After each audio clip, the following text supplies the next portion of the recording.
नमस्कार। आज हम पश्चिमी एशिया में जो तनाव बढ़ रहा है उस पर बात करेंगे और खासतौर पर ये देखेंगे कि अगर ईरान और इजराइल के बीच संघर्ष बढ़ता है तो इसका भारत पर क्या और कैसा असर पड़ सकता है। हमारे पास जो जानकारी है वो इसी के विश्लेषण पर आधारित है। तो चलिए इस पूरी स्थिति को थोड़ा गहराई से समझते हैं। बिल्कुल, ये सिर्फ दो देशों के बीच का मामला नहीं है। इसके असर काफी दूर तक जा सकते हैं और भारत जैसी बड़ी अर्थव्यवस्था के लिए तो ये बहुत ही अहमियत रखता है। हाँ, तो सबसे पहली बात जो दिमाग में आती है वो है तेल की ऊर्जा सुरक्षा। भारत जैसा हम जानते हैं अपनी जरूरत का करीब 85% कच्चा तेल बाहर से मंगाता है और इसका बड़ा हिस्सा पश्चिम एशिया से ही आता है। तो अगर वहां गड़बड़ होती है फिर क्या? पिछली बार भी हमने देखा था कीमतें कैसे बढ़ी थी। हाँ, ऊर्जा सुरक्षा शायद सबसे सीधी और तात्कालिक चिंता है। अगर हॉर्मुज जल डमरू मध्य जैसे रास्ते जो बहुत अहम हैं, अगर वो बाधित होते हैं तो कच्चे तेल और LNG मतलब लिक्विफाइड नेचुरल गैस, इनकी सप्लाई पर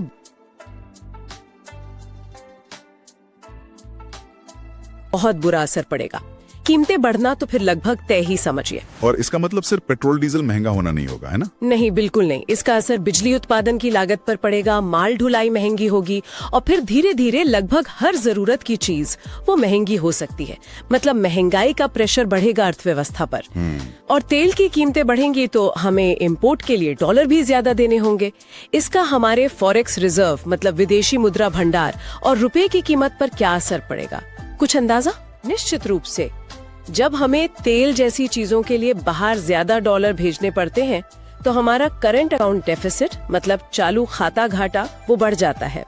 और जब डॉलर की मांग बढ़ती है तो रुपया वो कमजोर हो सकता है, जिससे आयात और भी महंगे हो जाते हैं।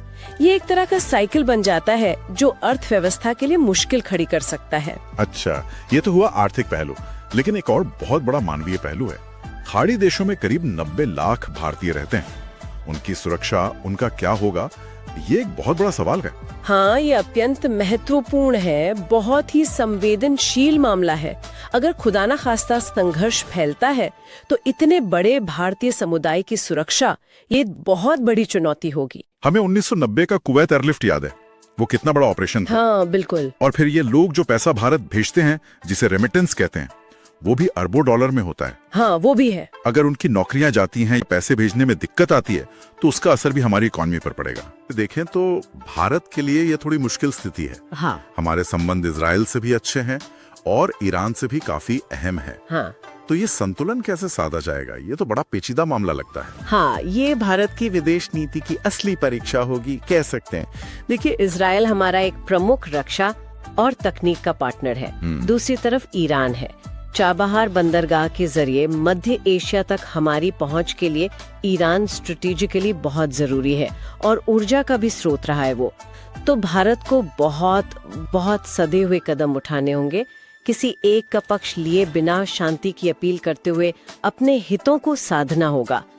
तटस्थ रहना आसान नहीं होगा इसमें। आपने चाबहार बंदरगाह का जिक्र किया। अगर इस रीजन में अस्थिरता बढ़ती है तो इस प्रोजेक्ट का क्या होगा? ये तो भारत के लिए बहुत उम्मीदों वाला प्रोजेक्ट है।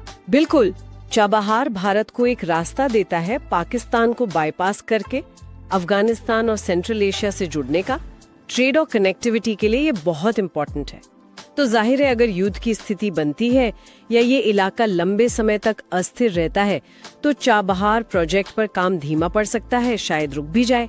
इससे हमारी जो पूरी सेंट्रल एशिया स्ट्रैटेजी है उस पे असर पड़ेगा। और एक डर ये भी है कि कहीं ये लड़ाई सिर्फ इन दो देशों तक ही ना रहे। अगर इसमें लेबनान, सीरिया, यमन जैसे और देश या फिर अमेरिका, रूस जैसी बड़ी ताकतें शामिल हो गई तब तो स्थिति बहुत बिगड़ सकती है। वो स्थिति तो बहुत ही खतरनाक होगी। वो फिर एक बड़े क्षेत्रीय युद्ध का रूप ले सकती है जिसके नतीजे फिर ग्लोबल होंगे। सप्लाई चेन टूट सकती हैं, ग्लोबल ट्रेड पर असर पड़ सकता है और दुनिया भर में एक आर्थिक मंदी का खतरा भी पैदा हो सकता है और भारत भी इससे बच नहीं पाएगा। तो कुल मिला के अगर हम देखें तो ईरान इजराइल के बीच अगर ये तनाव युद्ध में बदलता है तो भारत के लिए ये कई मोर्चों पर एक साथ चुनौती पेश करेगा। आर्थिक, मानवीय, कूटनीतिक, रणनीतिक, हर तरह से। बिल्कुल सही कहा आपने। भारत को इस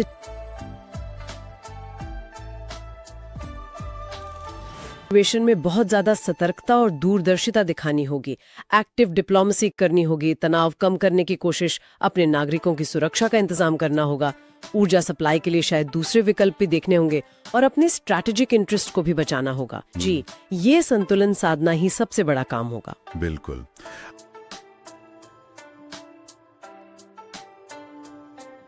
आज की इस चर्चा से ये तो साफ है कि दुनिया में कहीं कुछ होता है तो उसका असर हम तक कैसे पहुंचता है। ये सब चीजें कितनी आपस में जुड़ी हुई हैं। और श्रोताओं के लिए शायद सोचने वाली बात यह है कि भविष्य में इस तरह की जियोपॉलिटिकल अस्थिरता से निपटने के लिए भारत अपनी ऊर्जा सुरक्षा और आर्थिक स्थिरता को लॉन्ग टर्म में और मजबूत करने के लिए